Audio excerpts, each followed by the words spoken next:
This resume conference will the now be recording. recorded. So let's look at some questions that we had. So Jason, how's everything where you are? You guys opening up at all? Can't hear you. You're muted again. Yeah.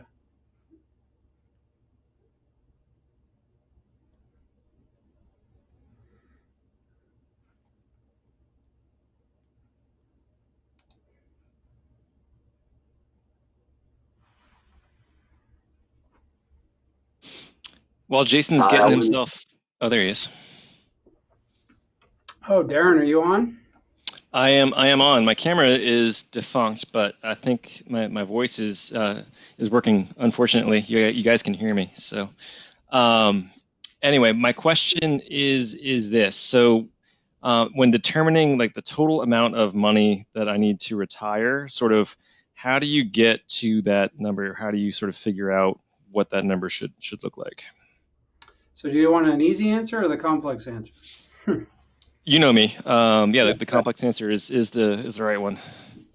Well, anything in any type of planning, you need to start with your end game, right? So it's going to be contingent on whatever that end game is, and so some folks need, what I mean by end game is what is your lifestyle going to look like at that point? You're a pretty young guy, so it depends on when you're going to retire. So it's sometimes hard to know that figure. Then you can project your current lifestyle out till then, but that end game could be I need 100 grand a year, or I need 50 grand a year, and then you kind of work backwards to arrive at that number. So a good starting point is if you take say you need 50,000 a year to complement Social Security or any pensions you have. You need portfolio income to generate 50,000 a year. You divide that by 4% as a good starting point, and that gives you about $1 million. So if your portfolio is $1 million, what that means, that will give you sustainable 50,000 per year every year for the rest of your life for 30 plus years, adjusted for inflation. So the more precise you can get, the better. It's really hard.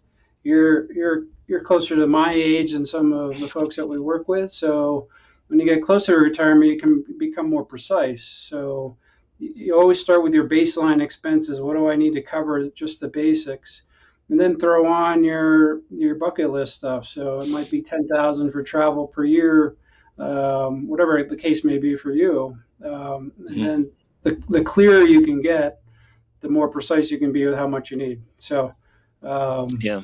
$1 million sounds like a lot to some people, but it's really not these days. Yeah. So I'm looking at like the apartment building, and so my note is done in 14 years, and then on our house, the 20 years on that. So like those expenses are going to go down. Eventually, we're going to have to add on things like long-term care insurance, and maybe some increased healthcare costs. But hopefully, I'm going to defer some of that with the HSA money.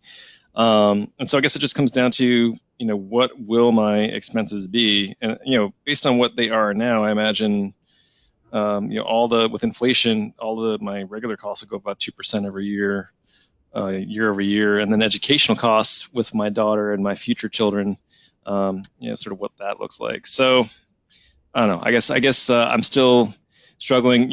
I like talking to you because every financial planner I talk to says you're not saving enough. You need to maximize all of your vehicles. But I don't know. I think I like to think about what is the actual number and maybe trying to figure out what year I could retire based on what I do have and when I can pull the trigger on that kind of thing.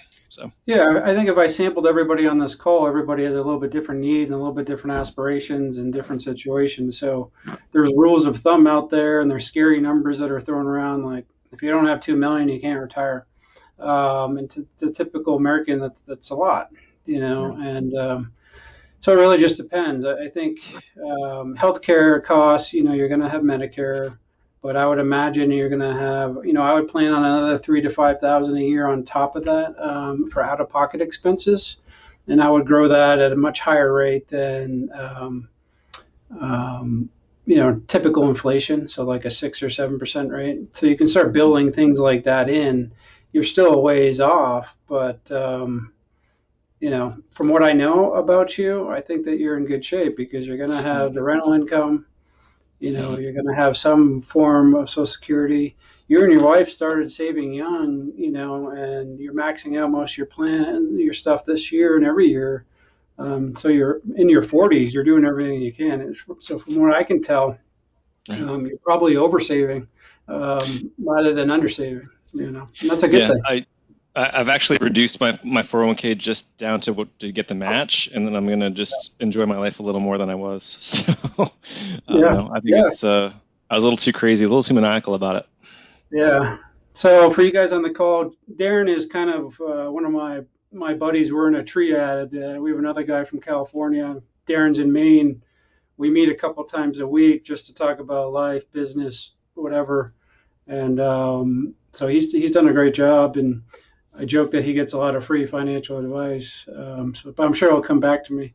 Um, but talk a little bit about I think this is a good point though with your rental properties.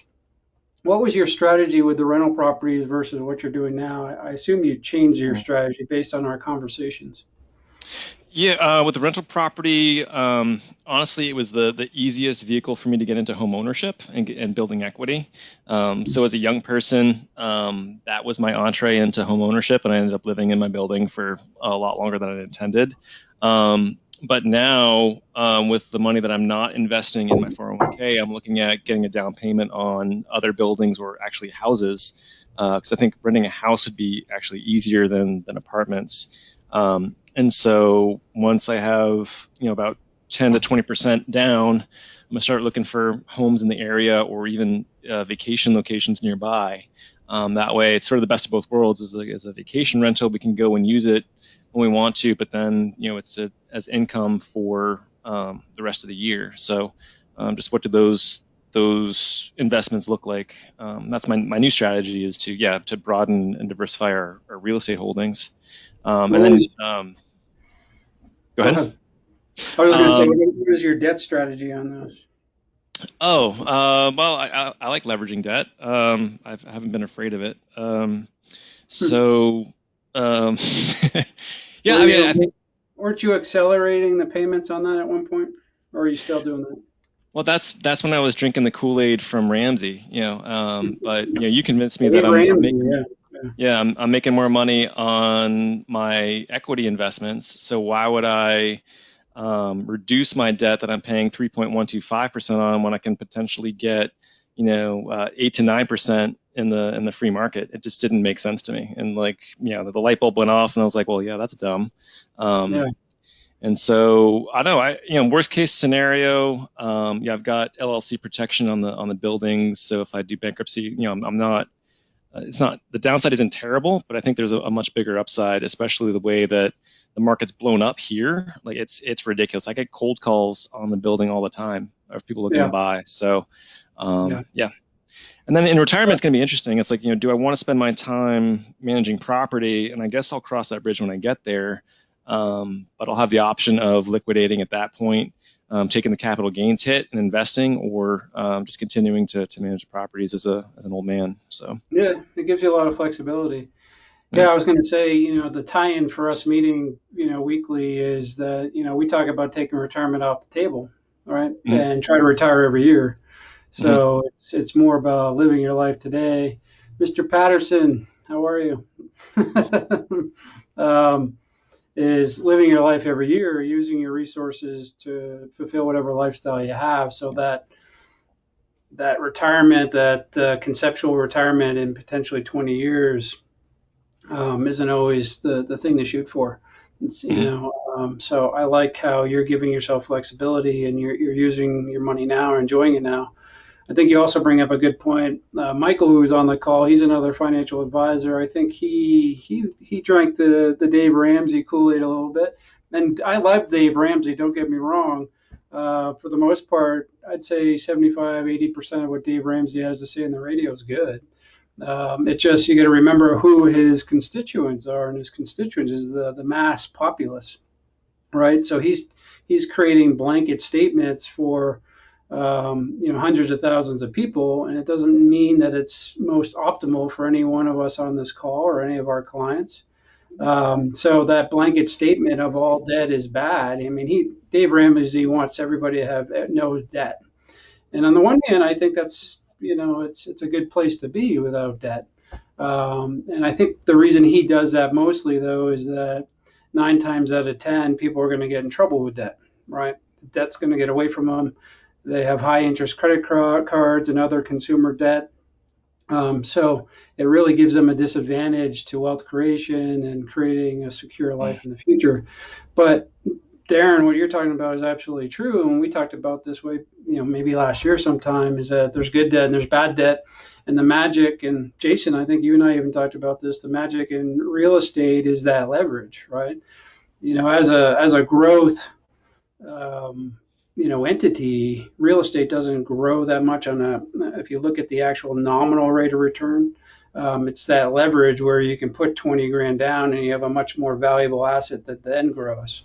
So for people to accelerate the debt payment is usually that, you have all heard me talk about this, the swan conversation. You sleep well at night, it feels good, but it's not necessarily optimal, right? So good leverage, good debt used appropriately, I think makes sense. You just got to be smart about it. In your case, you get the best of both worlds. You have a growing income stream from real estate. You have a growing asset that, like you said, you could keep or cash out. But then you're complementing that with your 401k, your Roth IRAs for more liquid type growth vehicles. So I think you're in a good place for sure. Yeah. Thanks. So, thanks for the question. Did I answer your question? You good? That is, yeah. I'll play with some numbers and let you know what I come up with. Okay. For those of you, what I would say, I gave you access to your personal financial website, and I was going to show people that if they're not using it, but we could go over that as well. But anybody have any questions about what I just went over there at all? Jason, you look like you're about to jump out of your seat. What were you going to say? I can't hear you, Jason.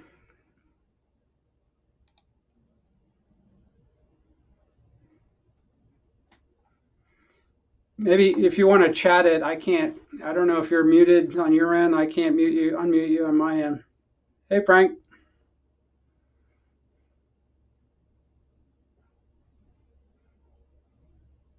Hello, finally. Computer issues, huh? I was on 10 minutes before the meeting. Everything was working fine. I went downstairs to get a cup of coffee and came back and all hell broke out. You gotta love technology. Well, we lost Jason. So, thanks for joining us, Frank. So, Yep. We're just catching up. I can't see Darren and others are kind of behind the scene. I don't know what's going on today, but we just had a conversation about good debt versus bad debt, a little bit of Dave Ramsey. How do you figure out how much do you need to retire? So the $1 million question or the multi-million-dollar question. So I gave him the quick and dirty just to bring you up to speed on, what is your end game? Trying to be clear on your end game. How much do you need in income to complement your other sources from the portfolio? Divide by 4, essentially, or 4%, as at least a starting point. Maybe you could speak to, you and I were talking about this yesterday, Frank, if you don't mind, sharing your experience because you're on the other side a little bit. You're retired. You overestimated how much you thought you would need, right? And retirement became a little bit less expensive, if I understand it, than you thought. Yeah, I guess I really hadn't. Was a pretty aggressive saver all through my work, full-time work career, and I guess I really didn't factor in, the fact that I didn't need to set aside any percentage of my cash flow in retirement because now I'm consuming as opposed to accumulating, and in that way it's been, I guess I don't know what I oversaved. I found that it's been easier than I thought it was going to be. That's a good thing. That's what we want, right? I think there's a happy medium in terms of oversaving and undersaving, right? And I know there's somebody on this call. I won't mention her name, but I know that she really likes to live for today. It's my sister. If you haven't met my sister, everybody's Kimberly Patterson up there. So, and I didn't pay her or even ask her to show up. So, no nepotism or anything going on here. No, right. I was thinking as everyone was speaking that there is that fine line in balance for sure, being in the moment and wanting to enjoy your life, but also for saving for the future. Yes, that would be me. Yeah. So how do we get there? I guess the question is, and there's a certain degree of delayed gratification, right? Where we might have to put off some of this stuff, but you also got to live your life at the same time. So when Right. Darren and I were talking about taking off retirement off the table altogether, I do a lot of stuff for myself personally. Well, what if I wasn't ever going to retire? What would I do differently? And what do I mean by retire is it's not some conceptual thing when I'm, 55 or 60 or 65 or whatever. It's more of a cash flow game. So if we're solving for cash flow and lifestyle versus I need a lump sum and then I'm just going to hang it up someday, it just changes the conversation quite a bit. But I think we have to plan that we're going to live for 30, 40 years, depending on our ages, but also live for today. So, what are some strategies, I think, around that, Frank, or other people would you say to save? You know, I know that automating savings, I think, can be one of the easiest things, Kimberly, right? So, if you can have it come out of like Matt's paycheck, for instance, you don't see it. Right. If you can put automatic deposits in other fashions, then you start learning to live on what you're bringing home rather than the gross amount. So, any strategy you're using or? I just had a question. I think that, and I believe it was Darren who was asking the initial conversation about retirement. And actually, how do you come up with a formula at what age? And I think that's really important too. And maybe Frank, you can add into this because you are on the other side now. Did you come up with a formula where you knew what age around that you were okay financially to retire? And I think that's a great way to look at it too, is that, okay, what am I working for? And how do I balance saving versus living, over living, or not saving? And what am I working towards? So what age am I working towards that I could be okay, or we could be okay as a family to retire? I'll let Frank and others speak to that, but I look at it. My brain works a little bit differently. It's kind of the financial resources and your needs are going to dictate the age, not the age is going to dictate the rest. So it's like if I have enough income generation, whether it's rental properties or portfolio income or some kind of combination, and incidentally, that's what it normally is. It's a combination of different sources that will dictate. Oh, I could retire at 55, or oh no, I can't. I'm gonna have to wait until potentially, when Social Security kicks in, I get Medicare because those are significant offsets, right? I don't have the resources to bridge that gap, so I may have to wait. So that's kind of how my brain works. But Frank, do you have any input on that? Yeah, I was going to say I may not be a good person to compare it to because I had a corporate pension, and that was kind of the target age I kind of worked toward was the age that I could claim that on an unreduced basis, and even with that, I was ready. I worked for Caterpillar, and I was ready to retire from Caterpillar. I just wasn't ready to retire, and that's where the financial planning thing was kind of a sidelight interest to me. And I said, well, I'll just I'll kind of try out retirement, and whatever I make as a financial planner would kind of be gravy, and that's kind of what worked out for me. Is I kind of I dry ran, I guess, basically, living with what I did have coming in, and I found out that it was more than enough. And of course, my wife's a retired teacher. She has a state Illinois pension as well. So between the two of us, and I think this kind of points out a thing. We've got our fixed costs of our living, well covered by kind of guaranteed sources of money. and that's where things like annuities, immediate annuities maybe, can come into play. If you can kind of figure out what your cash flow needs are on a fixed basis, and make sure those are covered with kind of guaranteed sources of income, like Social Security. Again, fortunate enough you have a pension, or a commercial annuity, and in that way, everything else is just kind of discretionary. Yeah, I like that. And Jason, thanks. I see you're back, and I know you had a question. We lost you. I'll get to you in a second. But let me just touch on what Frank just said.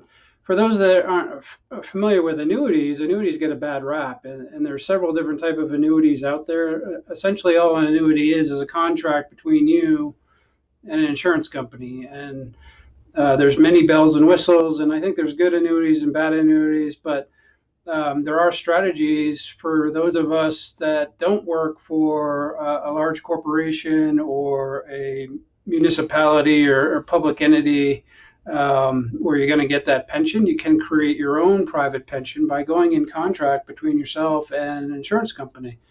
So a fixed annuity, for instance, is you put a certain amount into that contract and they promise you to pay you a certain amount every year or every month for the rest of your life. So that's a way to, like Frank was saying, cover that fixed cost. And then any other savings or other sources is kind of the gravy for your lifestyle expenses. So there's pros and cons of doing that, but it at least gives you some balance or some guarantee to at least cover the baseline worst case scenario. There's also benefits in terms of possible, depending on the type of annuity, tax deferral, so you're not being taxed on things for a period of time. You could put long-term care coverage on those, so there's lots of bells and whistles. But more and more these days, especially where interest rates are so low, we're looking at structuring investments in a fashion, or investment portfolios that have that more guaranteed component to complement, the equity and stock portfolio. So you just have to be careful that it's a highly rated insurance company that's been around for a long time, because that's really the guarantee. The guarantee is only as good as the insurance company. So I just wanted to bring that up real quick. So, Jason, did you have a question? I actually got, Frank, you created another question for me. When you may have annuities, I'm not exactly sure. It sounded like you did. Would annuity affect Social Security, or what does affect Social Security once you retire? Yeah, it's. I'll let Frank talk to this, but it's provisional income.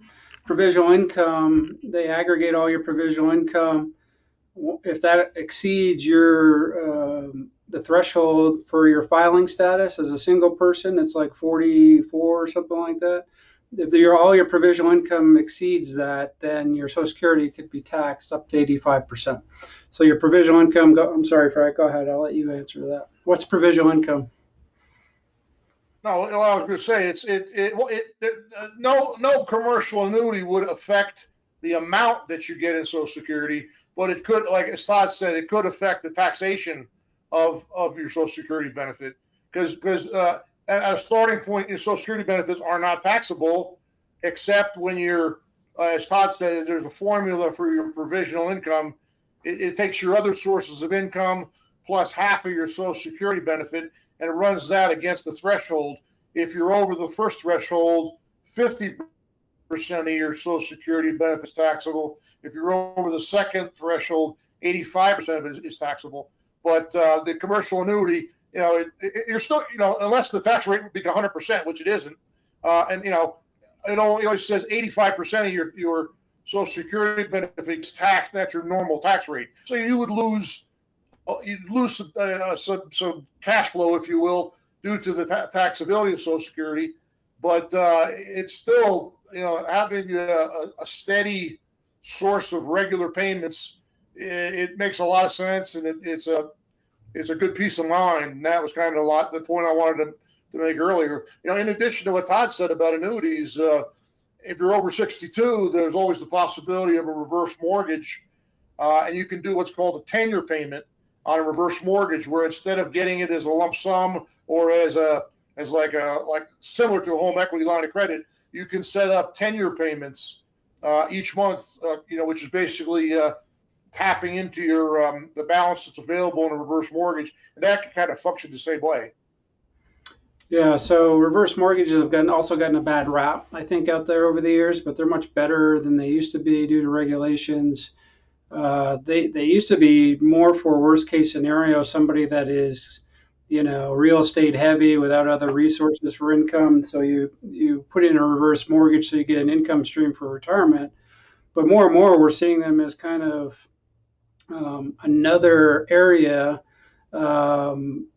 to potentially tap into as maybe a relief valve for your other assets and your other investments. So you could put on a reverse mortgage on any property. You don't have to use it.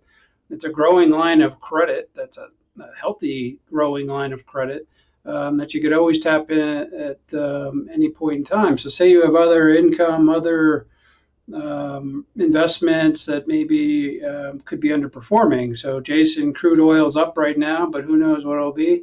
You could then tap into a reverse mortgage as an income stream to insulate waiting for crude oil to come back, or your investment portfolio. So when we design these things, Jason, I think it's a combination. We're always going to have that tax overlay, and that's a great question. How does it affect my Social Security?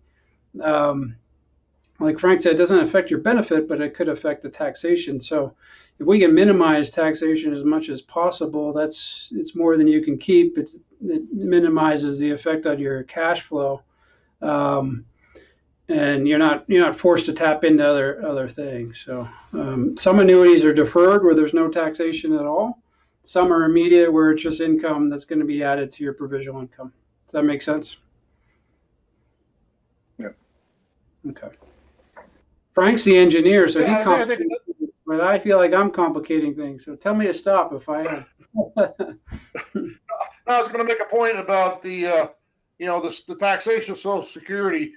And I hate to sound like a historian, but it wasn't taxable until 1983, and they passed the bill when Reagan was president to create the possibility of taxation, and they've never adjusted the income thresholds since 1983. So, people who every year more and more people are crossing that threshold into the taxability of Social Security. So it's pretty hard to avoid it, quite honestly. Yeah, and it's interesting too. Well, two comments I would mention on that is one is that statistics show that those who have Social Security tax versus those who don't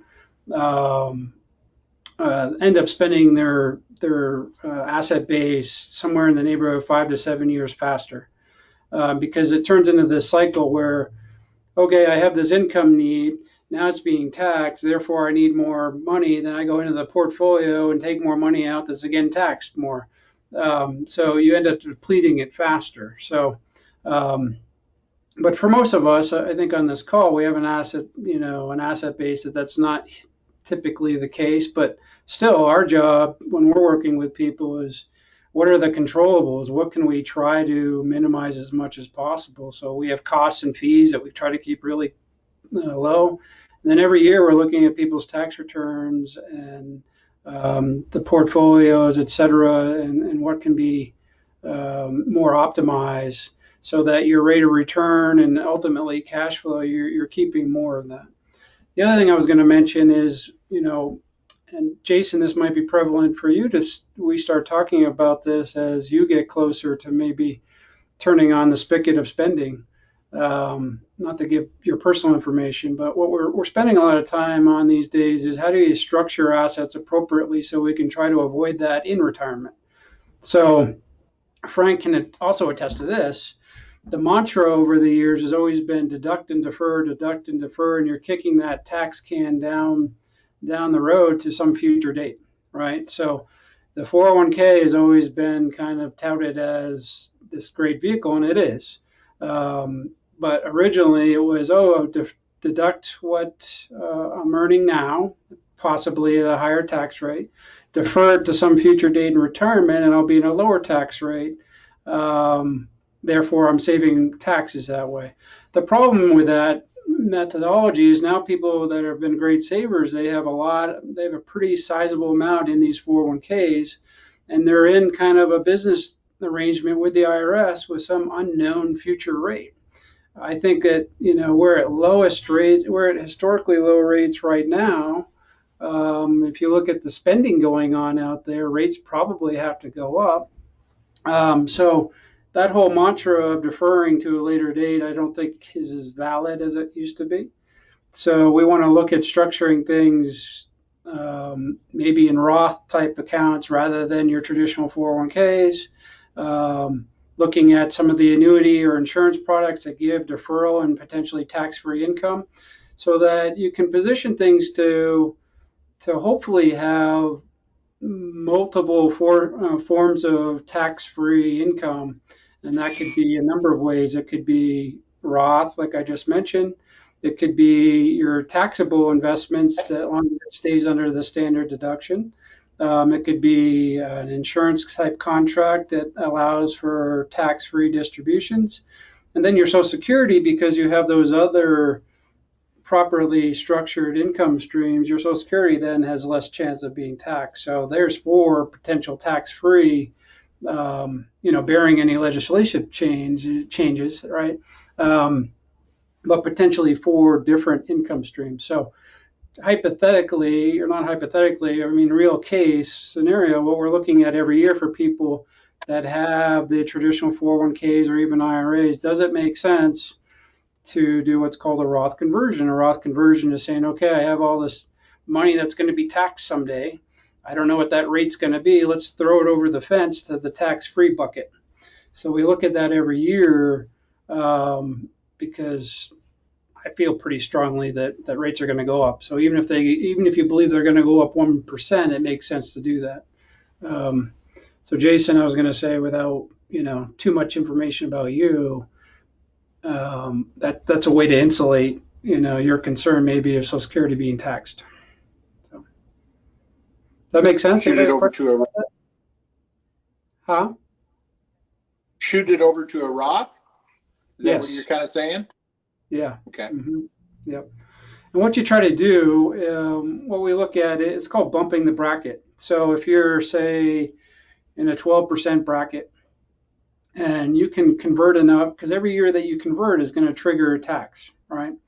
So if you say you convert 10,000 from a traditional IRA or traditional 401k over to a Roth, that 10,000 is now going to be income in that year. So what we look at doing is being smart about it, rather than converting it all at one time, which would trigger a huge tax in that particular year. We look in years, maybe your income's down or lower than previous years. We look and say, how much could we take to keep you in that bracket and convert? And maybe it's a 5-year strategy to convert the whole thing, or at least a good portion of it. Maybe you'll never convert all of it, but maybe you at least put enough over the fence, so to speak. Hey, Fred, welcome. I just want to say hi. Fred is from Pennsylvania, but I think he's in Washington right now, right? Yeah. Everybody always says it must be raining, right? Actually, we're on the east side, and the east side doesn't get rain like on the west side. We're over in Pullman, outside of Spokane, Washington. So it's actually a sunny day right now. Yeah. Well, good. Not bad. How long are you there for? We're going back this a week from yesterday. We'll be heading back to Pennsylvania. So, yep. I've been here. I realized I didn't have my camera on, so y'all couldn't see me. Oh, okay. You were hiding on us. That's okay. That's right. Well, cameras aren't required, if people want to be incognito. Some of this is sensitive when it's financial, so I'm just letting people know that. Well, welcome. Say hi to Karen. Or is Karen around? Yeah. Yeah, she's around. She's under the weather. We forgot about allergies from our previous living experience in Washington State, and everything is in bloom. So that's nice. Having a little trouble, but that's okay. We're doing good. We're doing good. Good. Well, good to see you. I know we've been emailing back and forth. We'll touch base soon. So. Yep. Yeah, that's fine. Yep. Sounds good. Okay. No, this has been useful because it helps me keep the big picture in mind in terms of alternative options. in terms of managing. Being fully retired now, we've relatively well simplified our cash flow and that kind of thing, but it's always there, and I understand that you need to be aware. Yeah, I think you remind me of the tax situation can be a little bit cumbersome for some people, and you got to remember that it's really math, and it comes down to kind of your situation. You either pay them now or you pay them later, right? So, and Yep. I'm not going to give you your information, but you're kind of in the situation you're paying them later, and it tends to hurt when you have to pay taxes in April. But frequently it's a function of not having the proper withholding throughout the year. It's not because you did something wrong. It's just you didn't pay in enough throughout the year, and that's frustrating for people during tax season. I think what happened this year was that because of the move we made in 2019, the consequences of that move and the change in the tax structure from a state tax standpoint threw us a curve that we didn't accommodate for, and that's where I think our issue this year is coming from, is that we resolved the state tax issue, but we didn't make an adjustment in a state in Pennsylvania where there is no state tax for that shift, and as a result, we're finding that what in the past had been a tax advantage was no longer a tax advantage. I use the term advantage very loosely, but well, nonetheless, excuse me, it's frustrating when you can't seem to dial in on that. So I appreciate that. And if we can help with that, let us know. Did you say you had somebody locally do it this year, or you did it yourself? I did. You did it yourself? I did. Yeah, I actually did.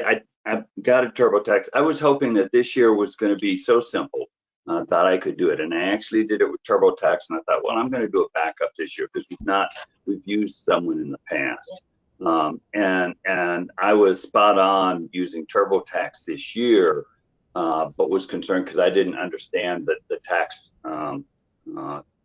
difference that I owed this year, and so I had a local CPA do it, and he explained how that happened, and he said, you should be fairly stable in terms of your income outflow. Our cash flow process is stable now, so we should be in pretty good shape once I make this adjustment for the consequences of the move and all of that stuff. The loss of the state income tax, which we were paying in Colorado. That's where we were living before we moved to Pennsylvania. Right. So, and before you ask, we moved to Pennsylvania for grandkids from Colorado, up in the mountains. Are you telling me? I know why you moved, but man, everybody else, yeah, it's a different move. It's usually going the other way. Yeah. If you would, Fred, your tax return, if you put it in the vault on your personal financial website, that would be great. Sure. Okay. Yep. And that's for anybody. Once you have your taxes done, upload them to your vault. Like I said, we're going to review all tax returns, and then we'll give you a synopsis of your tax rates, credits available, things that may be missed, and then any opportunities that we spot. So we're not stepping on your accountant's toes. It's really just another set of eyes. Sometimes as a CFP, we have a different lens than a CPA. So we think that complement helps people. So it's just another service for you all. I wanted to just show you where that is if you're not familiar with it. Let me see if I can share my screen. Todd, while you're doing that, can I ask you something? Absolutely. Is there a way? I know that you had sent me a note that that Frank had some questions about the policy stuff that I had posted. There's a way to, it looks like, connect directly into the e-money software. That's what I'm showing. Insurance policies. Yep. Okay, great. Yep. So I think you can see my left screen. Now can you see Katie and Tim Stevens? That's it. Okay. So this is just a sample client, and I just thought I would bring it up. Actually, this is my view. When you go to your, oh, give me 1 second here. See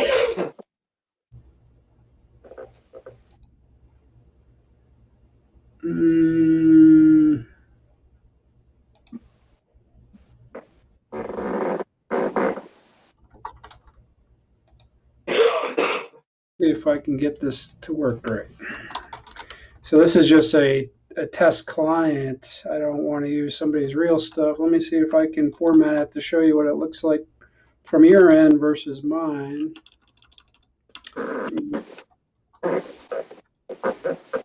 And Frank could speak to this as I do this. The personal financial website is pretty robust, and you can connect everything there. The insurance policies are a little goofy. Would you speak to that real quick, Frank? Because you've been working with it quite a bit lately.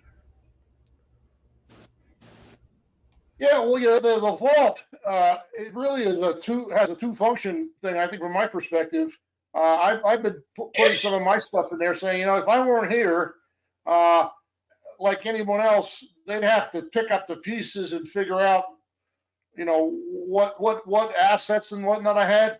The vault is a nice, safe place. You got one password, and if you put your important documents, like I've got my birth certificate and my Social Security card in there, Medicare card, and it's like, hey, just all you have to do is remember this password, and you have everything you need. What Todd is referring to is the folder that's in there. That's a shared folder.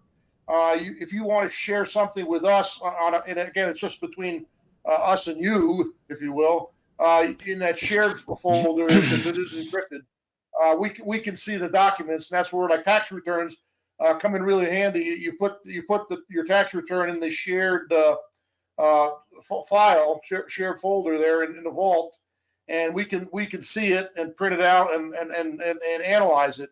I probably went through 50 returns last fall, and we were able to save some people some money.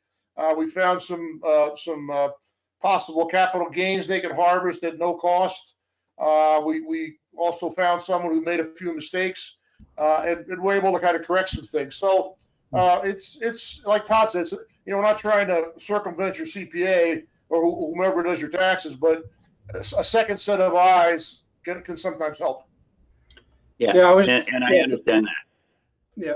Thanks, Frank. I was going to say, when I meant goofy, I meant, as you know, when you go into your personal financial website, you also can add accounts. So, yes. Is that what you're referring to? You can add insurance policies, but unless they have a cash value, that aggregation feature is really kind of moot.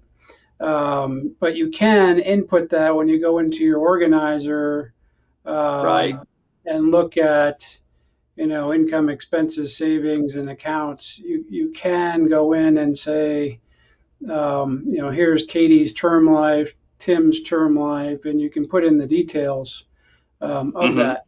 These are terms, so it's just really the death benefit. There's no value really, right? So it's not going to aggregate with that insurance company. If you have a cash value, what you do, I believe, it gets goofy because there are insurance companies, but you can, if you have online credentials, you can connect some of those.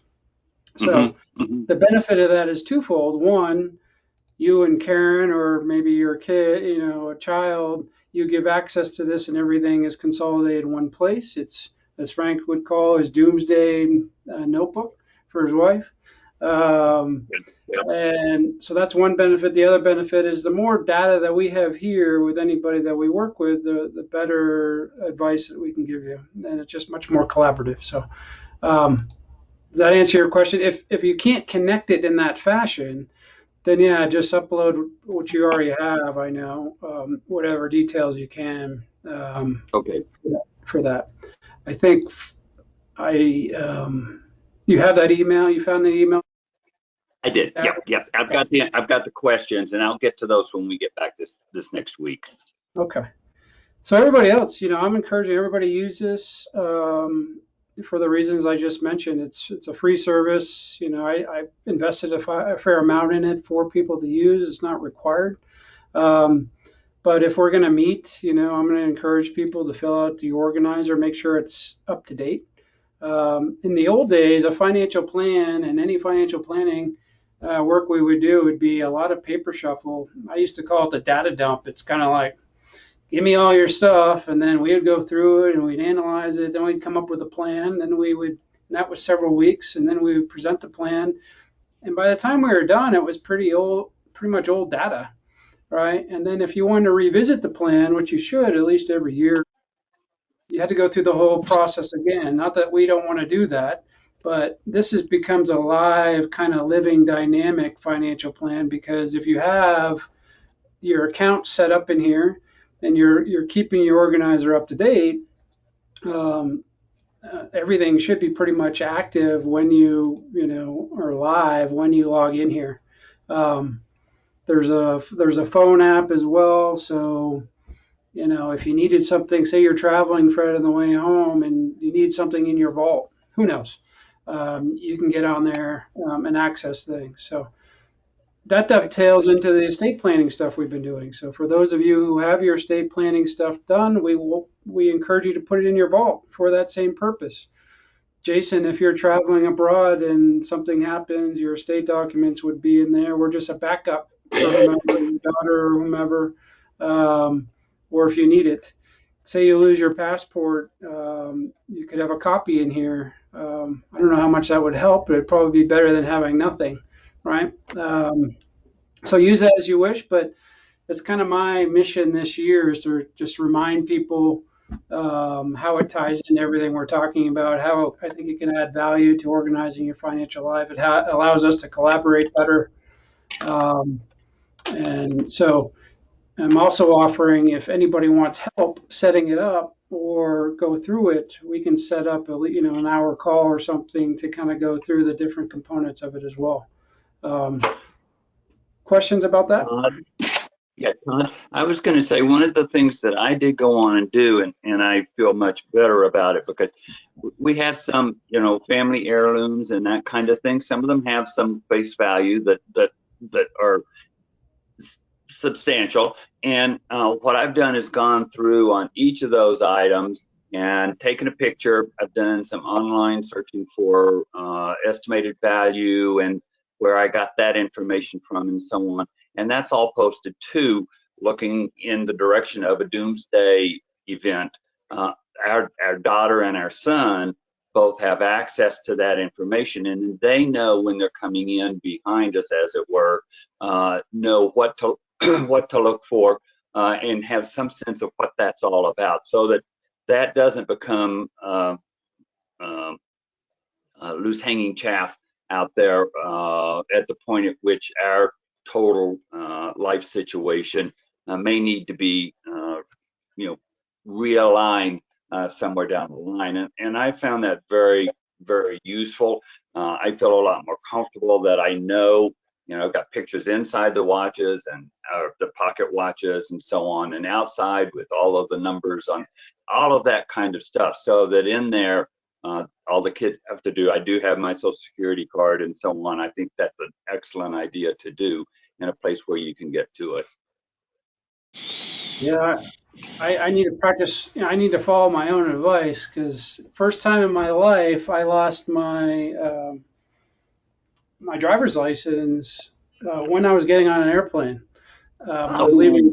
I was leaving St. Louis. What was it? A couple months ago, and I left the hotel. I thought I was all set to go. I got to the airport, got in to check in, and where's my driver's license?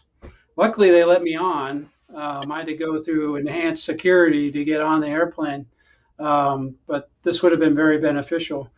The irony is they found it at the hotel later on that day, but they wouldn't send it to me for security purposes. So I had to go to the DMV. I was like, are you kidding me? I'm like, I'll pay for it. I'll prove who I am. You know who I am. Nope, we can't mail it out of state. You can come by the hotel. I'm like, whatever. So, no, you can't. You can't get on the plane. Yeah. So life happens, right? So, if this could help people, great. And The only thing I didn't hear you say, maybe I missed it, was your login information for maybe some of your digital stuff. I think that's something people should do. We forget that we have social media, email. Right.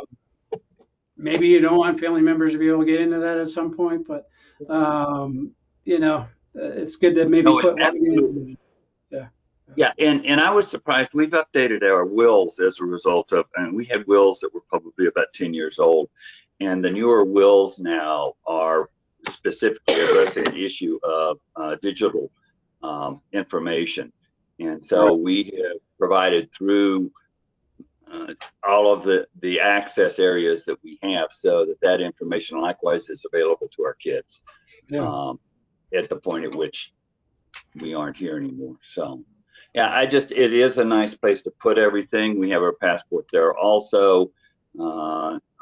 So we've just kind of downloaded all of that stuff. Now it's going to be a matter of keeping it up to date. Yeah, and Frank and I were talking about this. There is a little work to get it going. And Fred, you know this, right? Getting the connections to work if you attach the accounts. But once it's going, it's just maybe once a month go in there and clean things up. For other people, that brings up a good point. If you have your bank accounts connected, it will automatically categorize your spending. Darren, you may have left, but it'll start creating a budget for you. It'll say, okay, this is how much came in, this is where it went throughout the month automatically for you. It's goofy at the beginning. It might categorize things incorrectly. It might say, you went to the gas station and it was groceries or whatever. Once you go in there and categorize it appropriately, it remembers to categorize it appropriately in the future. So that, back to our spending conversation, Kimberly, it's not necessarily to stop spending and living your life, but at least the first step is to know where it goes, right? And once you know where it goes, and if you can use automation and technology to make that easy, all the better. But once you know where it goes, then you can start making maybe a little bit, wiser decision. Wow, I just spent $500 on this month on XYZ. I didn't realize it. I can be a little bit more vigilant. Could I allocate that to 529 or a Roth or something that's going to enhance long-term stuff a little bit better. So that's another benefit there. Yeah, I can talk a little bit about that too. And it's like you say, I think it's the time you spend up front on that spending stuff can pay a lot of dividends. And that's sort of what helped me figure out. We were just sort of really focused on saving, but maybe we can spread it around better, and it's giving me a better idea of what we do have and how we can apply those funds. So I suggest you check it out if you're looking for a budget software. It's kind of annoying. I get alerts from it. You overspent on certain things, and I'm like, "What are you talking about?" And then I go and look at it, and I'm like, "I gotta fix that." I didn't know. Or you exceeded your budget. I think I was playing around with the budgets, and I never got back to it. And but yeah, you can build that in. So once it has some data of spending, you can click on create budget, and it will use your spending profile essentially and build a budget from that. So there's some automation in there. You don't feel like you have to do it all on your own. But back to what we were talking about, Fred, if you wouldn't mind, is there anything unique that you would, because you were in the medical field, and in previous talks we talked about power of attorney and things like that. Do you have any real experience on advanced directives in the medical community? Jason, for instance, brought up a good point. What if my medical power of attorney doesn't follow my directions? And maybe you don't have any advice, but if you do, just because I know that you've been in the medical field for a long time, do you have any suggestions around that? Sure. I think, and I am dealing with this both from a personal family standpoint as well as from a provider. I'm a retired family nurse practitioner, and from a provider in families as a healthcare provider. And I can tell you that living wills are not only as critical, that they're essential and critical. And the more specific you can be, the better. People hate talking about this stuff, but I can tell you the time you don't want to have to deal with it is when you're in a crisis situation with a family member or loved one or yourself in that situation. And so it takes sitting down primarily with your provider, your healthcare provider, to say, here's what I want. And I'll use myself as an example. I have a very negative perspective on life at all cost.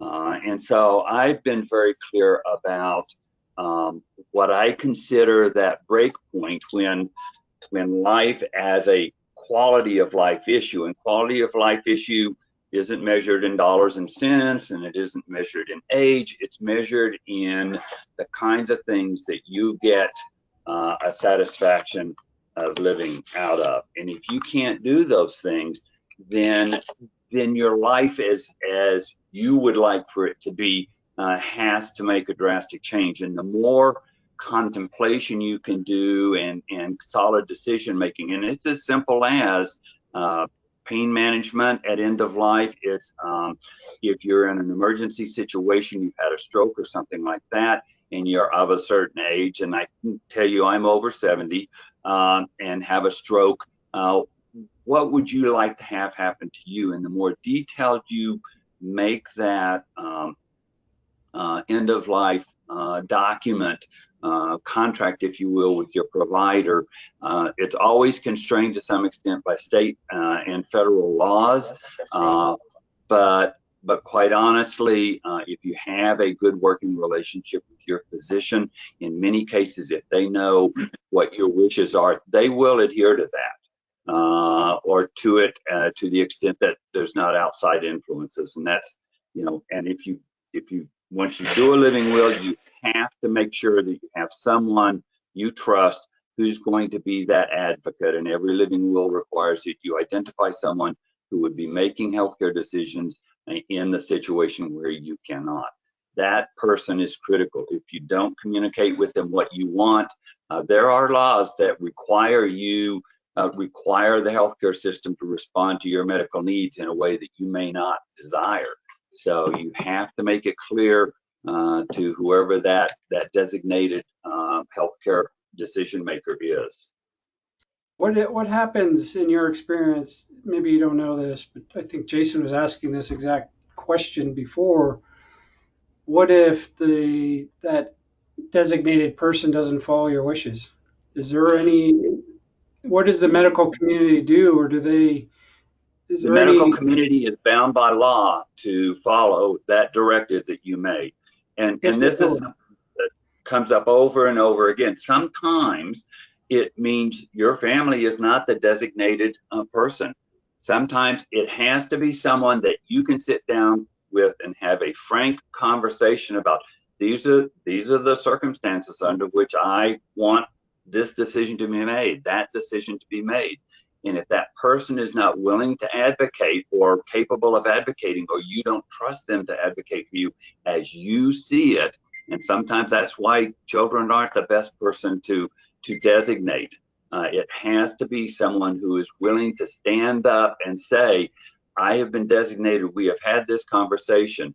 I will tell you, one key to that designated person is that person has to be willing to advocate on your part. So when a question comes up about, well, should we do this, should we do that?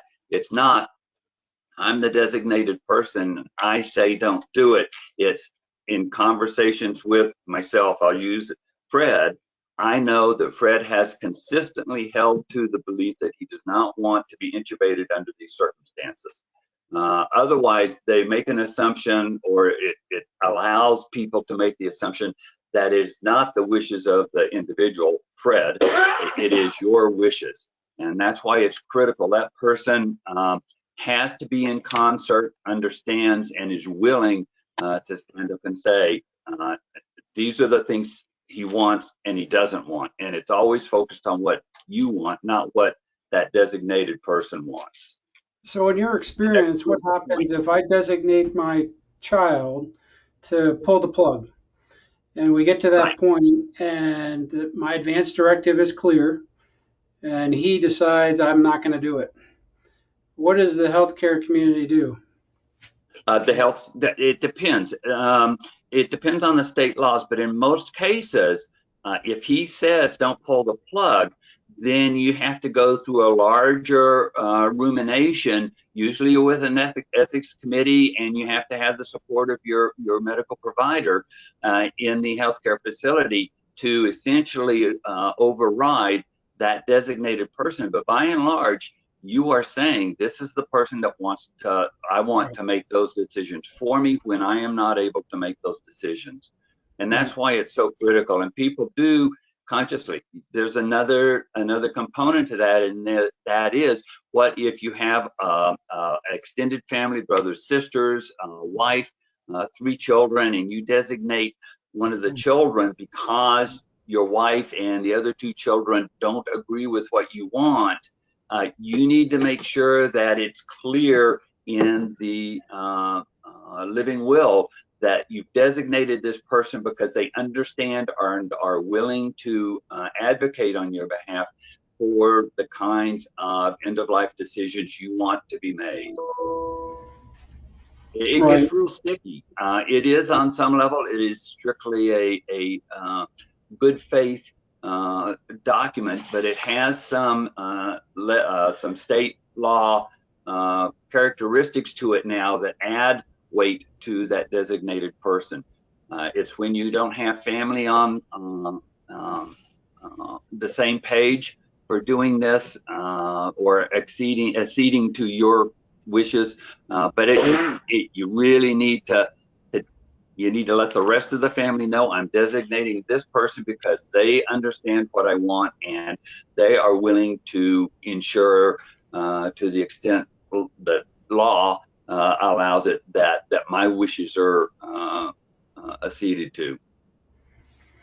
Thanks, Fred. No, that's helpful from kind of an insider to that. Jason, I think that's similar to what we were saying. What I'm hearing almost is you designate a non-family member almost like you would a trustee of a trust for that impartiality to avoid all this, but I don't know. Yeah, if ideally it's a family member, but that's ideally. I mean, it can be a brother, a sister, it can be a wife, it can be one of the kids. The issue is your responsibility in completing the healthcare end-of-life document is to make sure that everyone understands what you want and the decision you've made at that point in time. And that will carry the greatest weight. It negates their inclination to argue. And ideally, using the will of reason and respect for you as the person doing the end-of-life document, they will say, okay, I don't agree with it, but I understand what you want, and I understand this is important to you. Well, that's helpful. Thank you. Yeah. You're welcome. I like your ideas of the specifics, but can you give me, like, say I have dementia really bad, and not necessarily I'm in a car crash and brain injury, I'm laying in a coma. Let's take I like your idea of the different specifics of what happens in this. Can you give me an example of a barometer that okay, now my mind, I'm still healthy, but my mind is completely gone? Is that part of the specifics that you're talking about? How do you write that in? How do you know that? Most of the attorneys do that. Well, and sometimes the attorneys, I will tell you that if you trust your physician or nurse practitioner or PA, whoever, they can guide you through that, but understand that they will bring to that conversation sometimes a perspective that you don't agree with. So it's important that you know what you want and then find someone who can explain it to you. What I have done is literally gone online. They are state specific, and that's critical information for you to know. So for instance, we had a living will in Colorado. When we came to Pennsylvania, we had to complete the living will using Pennsylvania statutes because Pennsylvania is not obligated to use your Colorado living will. And so you sit down, and some of them, most of them now will not just kind of be a blanket, if you are diagnosed terminally ill, yada, yada, yada, then these are the things that you want or don't want. It needs to be as specific as you can make it about hydration, about pain. Oh, good. Yeah. Let me look down here real quick and see. Whoops, that didn't do it. So Okay. this is just an example. This is actually, it's not really mine right now. Actually, I have my other sister on here, Kimberly. So this isn't live. This is just a template. Yep. But just to give you an example, Jason, this is what and this is using the Helios integrated platform that I had mentioned to you. So Fred, to your point, we're in trying to get everybody to do their estate planning because it's hard to do, and 60% of people don't have an estate plan. We're suggesting, hey, go see a local attorney, Right. or if you don't do that, you can do it on your own, or we have something now that's in between. So this is attorney level documents that we shepherd people through the process to prepare and execute the documents. It's valid in every state. So part of that package, and you have a trust package and a will package. So one includes Right. the will, the advance directive, and one has a trust, one doesn't. Not everybody needs a trust. So just to give you an example, this is what it looks like. It gives you definitions. You can. Todd, Yeah. can you go back up to the top a minute? I want to highlight one area that you're showing there. Sure. Under definitions, life-sustaining procedures, it talks about any medical procedure or intervention that, if administered, qualified patients would serve only to prolong the dying process. You were talking about that issue of dementia. In Oregon, and Oregon's the only one that comes to mind now that has a provision for end-of-life assisted living or assisted death. It is a passive procedure. Basically, you go through a process with your medical provider, and they decide that you're in a dementia state. You don't want to live there for quality of life, and I can assure you, I come from that background. I have a significant family history for Alzheimer's, and so I have set it up and talked to my medical provider and said, look, when I get to the point that I can no longer communicate that I am in essentially a vegetative state, physically I'm fine, but I am not, I can't go visit my kids, all of those kinds of things, then that's where this becomes very important. And Todd, if you'll go down just a little bit further, the other part that I was talking about, I saw on the I'm next going to page. clarify one point, Fred, that Sure, yeah. I believe that valid assisted, you can do that in Colorado now too, can't you? In addition I to think so. And that's where the lawyer would need to weigh in.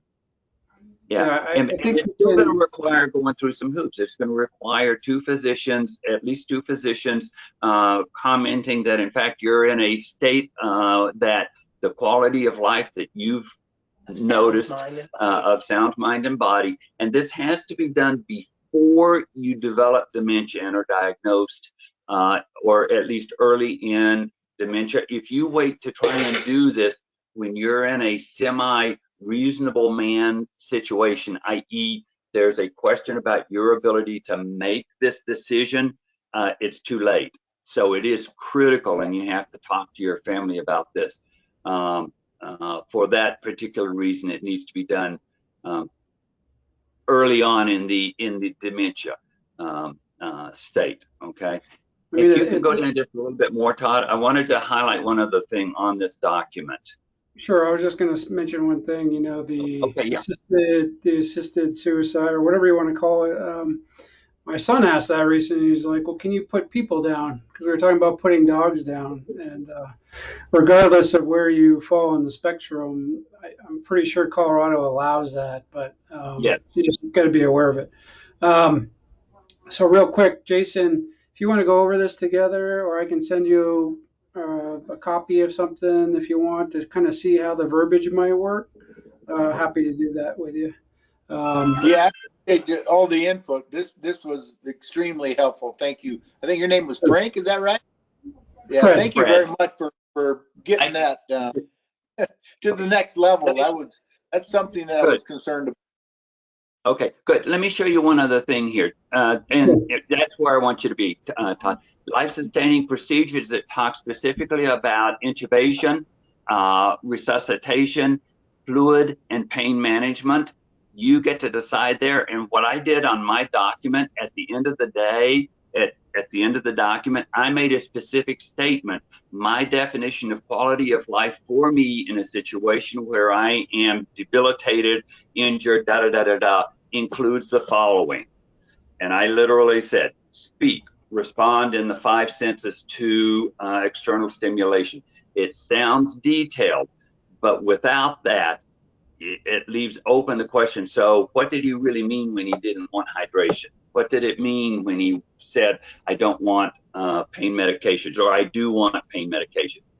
A lot of pain medications, when administered, can impact your threshold for having a major cardiovascular event, a heart attack or that kind of thing. And for instance, giving morphine slows the heart rate and can accelerate the process of dying. So you need to be clear, and that's where your physician can help you understand those components of it. So this document, for instance, is fairly customizable. You can make these selections, but you can also put other directions down here, like Fred's talking about. That's correct. Yep. And I did. That's where, down under other directions, that's where I put the definition of quality of life, so that whoever looks at my document knows this is what Fred considers appropriate. State law will not allow you to say, when I get to the point that I can't, from a dementia or Alzheimer's standpoint, can't respond to others and so on. Most state laws are not meant to be used in that circumstance. It would allow you to say, when I'm in that circumstance, I'm not responding to others, I can't speak, I'm in a relative vegetative state. Physically, I'm fine, and I don't have any health issues. They're going to look for some indication of terminal disease. And Alzheimer's is not defined as a terminal disease as far as I know. So those are just things you need to think about and talk to your doctor and your lawyer. I will say, like I said, this isn't a live document. This is something I just played around with so I could see what it looked like. Absolutely. But, some of it, I think you bring up a good point. You don't, especially if you don't have a medical background, you don't know what they quite mean. Right. There's some gray areas. Like, well, what that means to me might be entirely different to my healthcare provider or my spouse or my power of attorney. So going through this and really understanding it is, really important. But you can see at the end of life wishes you choose not to prolong life. You have that choice. But it gets more and more granular the more you go through it. It's like, okay, well, don't prolong my life, but then keep me giving me food and nutrients. It's like, well, isn't that contradictory? So you just gotta work through it and talk it through with people. Yeah. Correct. And you can actually the Obamacare actually provided that annual review of your health situation, and that is the exact place that you would have this discussion with your provider, and physician, or whoever. And if they aren't willing to meet you somewhere along the line there that you're comfortable with, you may want to think about looking. This is just me, okay? Finding someone else who will, because otherwise you'll be in conflict with your provider's ethical issues in terms of accepting your request. Yeah. Thanks, Fred. I think I have to write you a check for your expertise. I didn't know we were going to have an hour with us today, so thank you very much. Well, I wasn't expecting it. Okay, and that anatomical gift, absolutely, I would suggest everyone think about that. It is, but this is very well laid out, Todd, from what the documents I've worked with. Again, make sure it is state specific, because every state has a little bit different bump in their system for what they require and will accept under the state laws, and they are driven by state laws. Yeah, so all these documents are state driven. They're approved in every state, so they're specified to that. So yeah, that's good feedback. Thank you. I want to be respectful of everybody's time. It's 20 after 10. I'm happy to stick around and answer more questions. I don't have an appointment coming up right away, but if you have to go, go. But I hope that was helpful. Did anybody have any other questions or thoughts on that? I have Jason? one more question. Going back to the beginning, I love questions and answers. You know, when I come to the point of retirement, you know, this is kind of directly at you, Todd, as far as investments in stocks versus dividends. When I'm ready to start withdrawing from my stocks and my 401k, how do I get that money? Is it through dividends or do you sell the stock? How does that all work? That's a great question. Yeah, so I think last time we met, we looked at our guardrail illustration of how much you can spend, we believe, right? So we first look at what is a sustainable spending rate, right? How much can you take? And then we look at how the portfolio is constructed. There's a few different components of what we call total return. So when you look at the total return of a portfolio, you have a combination of interest, dividends, and capital gains or appreciation, right? So this is a great question, Jason, because I think one of the errors people make moving into retirement is they try to structure their portfolio so that they can create an income stream coming from the interest and dividends, and they ignore the other components.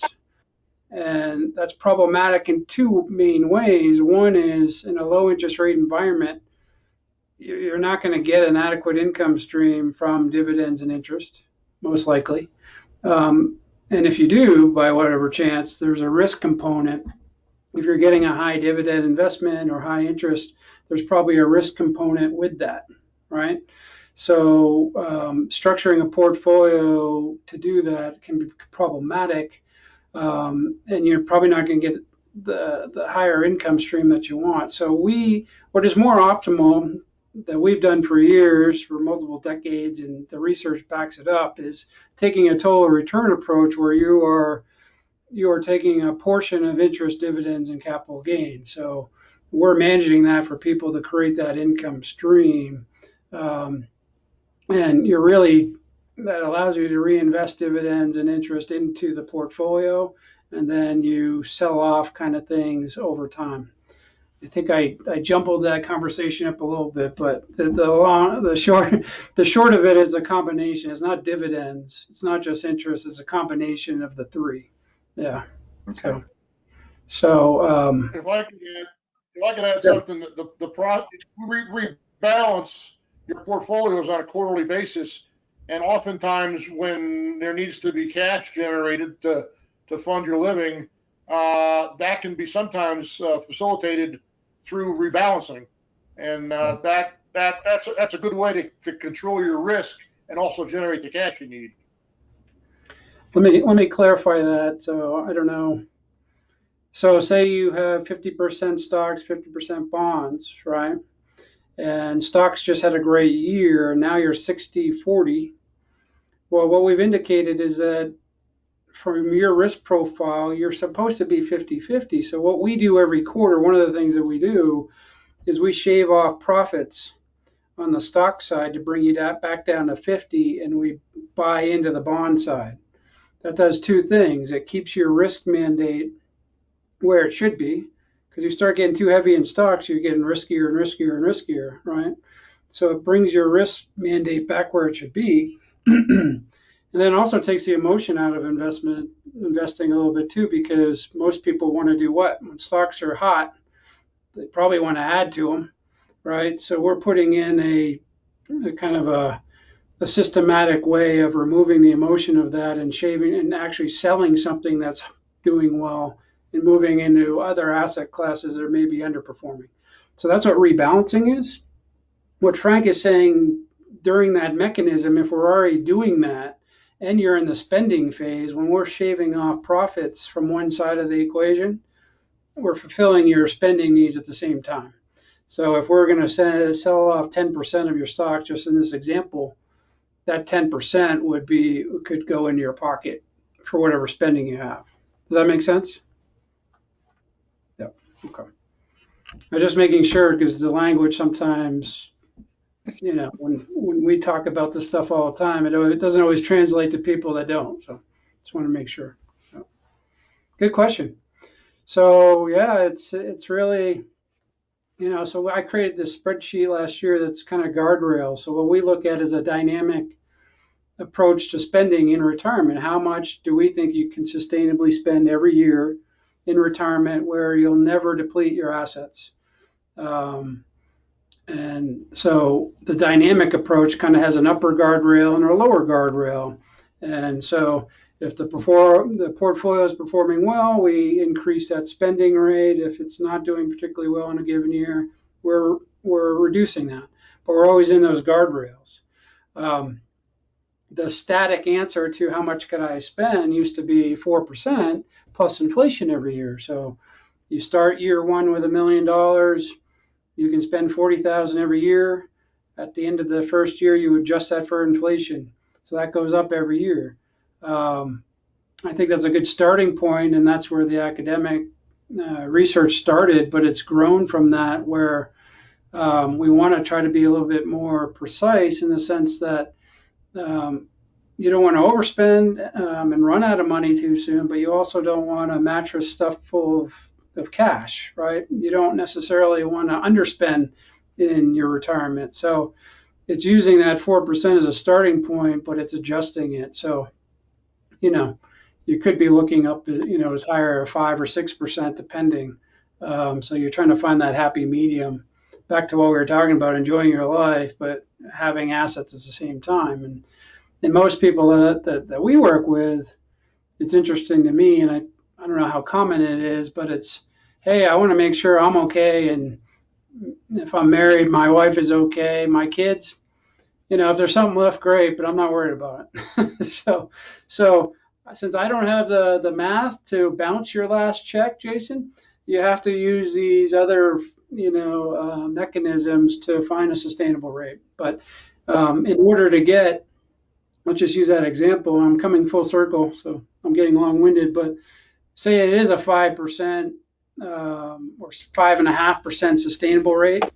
You're going to be hard-pressed to find dividends and interest-bearing investments that are going to give you that yield, right? Mm-hmm. And even if you do, there's no inflationary hedge because you're spending all the income.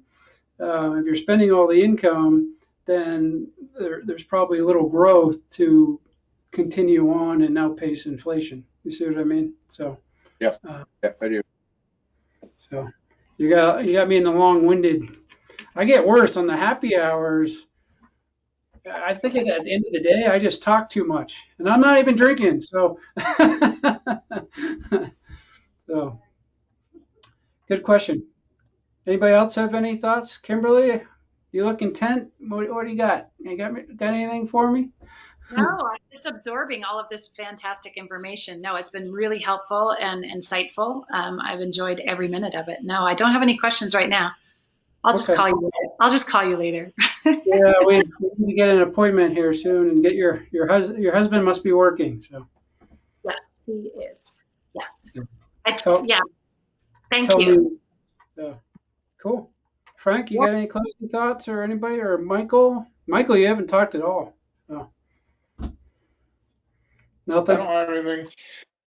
I guess if there is one question, you mentioned about converting over to a Roth IRA instead of a regular IRA or anything like that.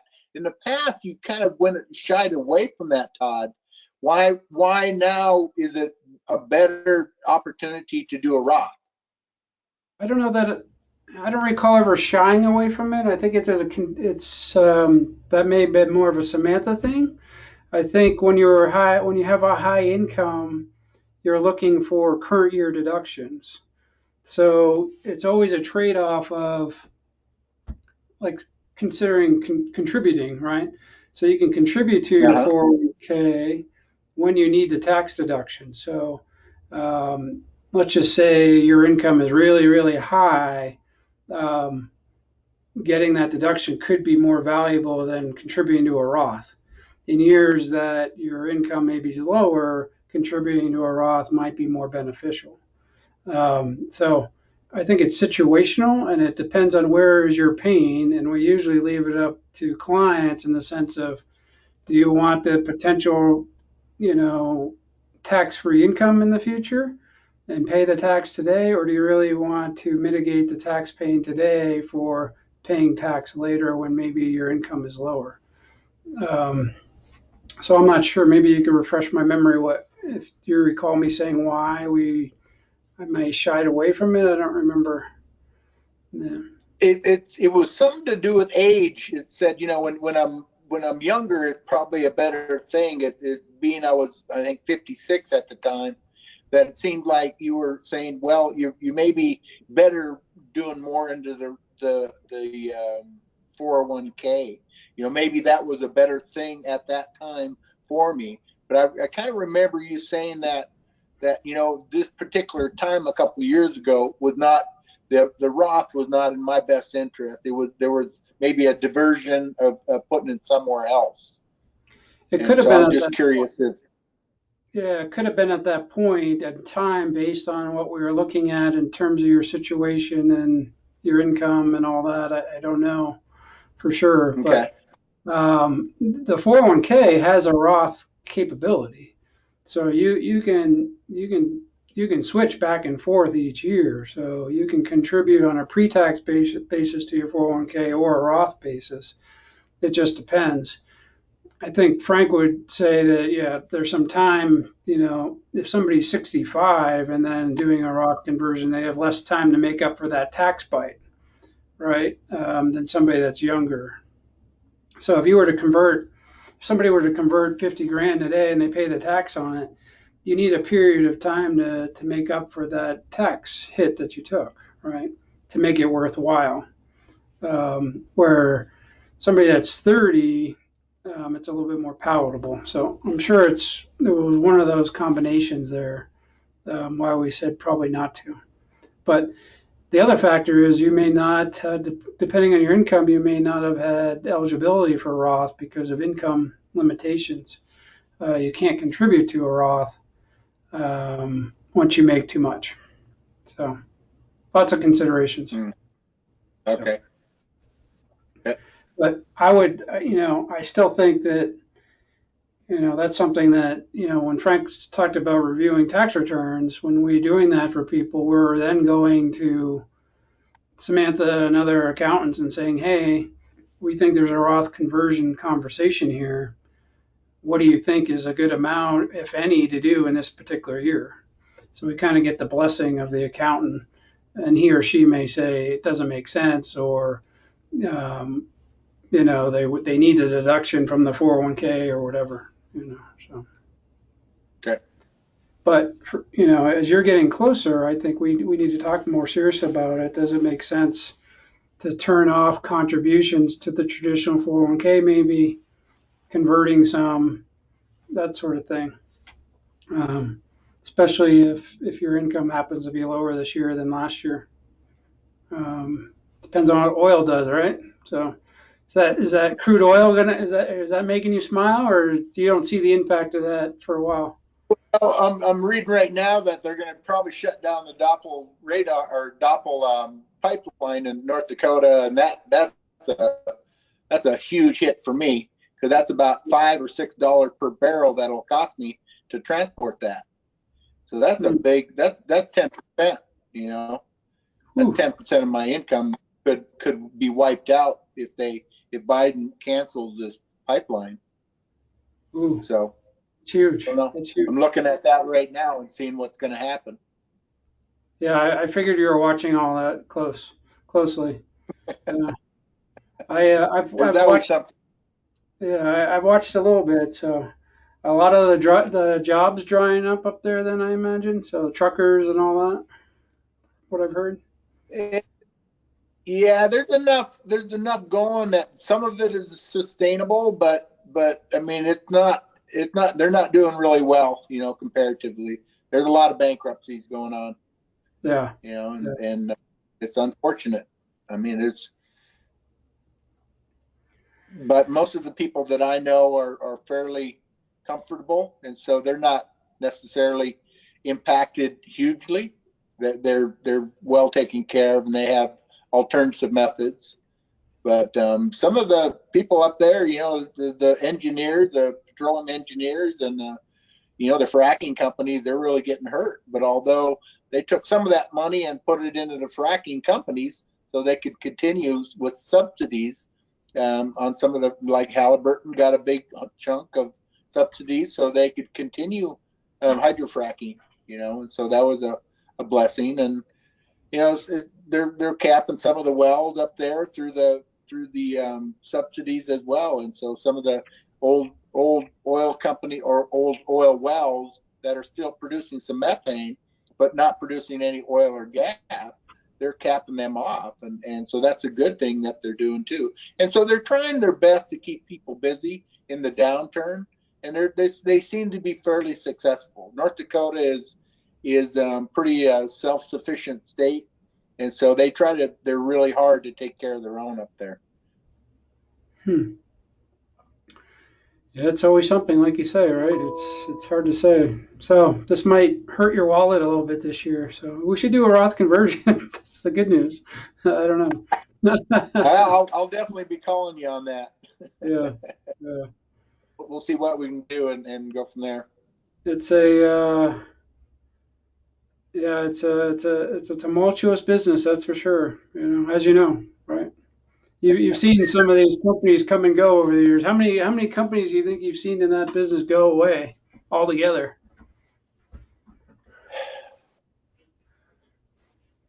Probably 7.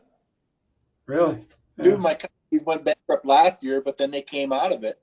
So Whiting Oil and Gas and Oasis, declared bankruptcy and they came out. But I still owe it. And then Newfield got bought out by Encana, which is Norway, and then Norway decided to completely pull the plug on North America. So they got bought out by Octavia or something like that. And so it's just a never-ending story of paperwork that, it's just crazy. Yeah. They're trying their best, and I can't imagine that a lot of these smaller companies won't get bought out by, Exxon or Chevron or BP or whatever. I'm not sure. It seemed like if they're prime picking, because if you're not big, then you're not probably going to make it in some of the situations. Well, my understanding is the big names were part of the price regulation, so that they were fine with price drops to get rid of the small companies, because only the big companies could survive, right? And then you wait for the barrel price to go down. The small companies can't make it. They either buy them or they go bankrupt. Isn't that true? Yeah, pretty much. But back in the 2012, they bought, some of these big companies, they bought the little companies at the prime price. And so, I mean, it's a tough battle to find out exactly when everything is good to go. And now that they got some of the natural gas refineries, at least I don't have to pay them to pipe the natural gas away. So right. That's nice. That's a pretty big hit when instead of getting paid for natural gas, I have to pay them to haul it away or to flare it. And really? So it's like, well, this is strange that it costs me money to have an oil well. Right. Huh. And so, I mean, because they have such a tight restriction on the amount that they can flare, so it's too expensive to put it into a tanker to tank it off because the pipeline's not available. But now that they have the pipelines available and the natural gas prices are going up, I get $1.50 a well or so. So wow. It's nice instead of $15 to pay. It's an interesting world, that's for sure. Yeah, I'm hoping the Dakota Access Pipeline doesn't get shut down. That'll, because it was strange. Back in 1983, I built a pipeline directly parallel in the exact same location, 20 feet apart as this is, and we didn't get any heat from the natives. And now they're just raising all kinds of heck that say, oh, we're disturbing all this stuff. I personally built a pipeline in 83 directly next to it, parallel to it. I think you told me under that. the Lake Wahoo. Yeah. I mean, I was there. I personally helped build it, and they say, well, this was disturbed. Really? Huh? What's the difference? I don't get it. I don't know. I don't know. That's what I'm concerned with, and that's what I don't understand. That all of the media and all of the hype is saying that they disturbed all this natural. Well, 20 feet away, I put another pipeline back in the early 80s that was directly next to it. 42-inch inside diameter. Took 38 beads of weld to go around it to fill each splice. 38 welds to go around it. It was crazy. Wow. Yeah, I mean, 1.25 inch thick pipe. Wow. And it went directly next to it. But I don't know. It's politics, and politics are. But I know that they have a button up there that they push, and out pops a whole bunch of lawyers and a whole bunch of money. So I think they're getting ready to push that button. Yeah. The lawyers It's love amazing. it. The lawyers love What's it. that? I said the lawyers love all that. Yeah. Yeah. Unfortunately, my big lawyer retired because he could. Oh, yeah. Yeah, he got into writing history books. So I got to find another oil and gas lawyer up there that is, I don't know. We'll see. Crazy. Well, keep me posted on that, and we'll keep talking. So. Yeah, I'll. Like I said, yeah, we'll talk later. Okay. All right. Anybody else have anything? Any thoughts, questions? No? Okay. I guess that's all I had. Thank you for the applause. Thank you, Jason, for attending. Thank you, everybody, for coming. So reminder, since this is being recorded, we have another meeting tomorrow night, 4:00 p.m. Mountain Standard Time. So same format, happy hour.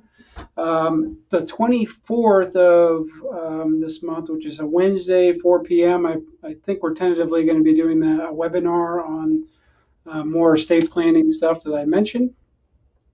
And that's it. Thank you all for attending. We'll see you next time. Have a great day. Thank you. Thank you. Yep. Bye-bye.